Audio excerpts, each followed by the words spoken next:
আল্লাহ এতদিন আপনার হুকুম পালন করি নাই, আল্লাহ শয়তানের ওয়াসওয়াসায় পড়ে করছি গো, আপনি মাফ করে দেন। চোখের পানিগুলো ছেড়ে দিয়া যদি আল্লাহর দরবারে আপনি দরখাস্ত করেন, আমার আল্লাহ বলেন বান্দারে যৌবনকালে যদি একবার ডাক দেস, আমি ৭০ বার বান্দা তোর ডাকে জবাব দিই।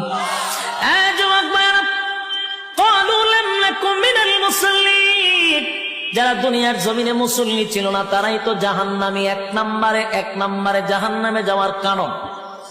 আল্লাহর নবী বলেন উম্মতেরারি, হাশরের মাঠে যদি হিসাব হয়, আউয়ালু মা ইউহাসাবু বিহিল আবদু ইয়াউমাল কিয়ামাতিস সালাহ, কিয়ামতের ময়দানে সর্বপ্রথম হিসাবটা হবে নামাজে।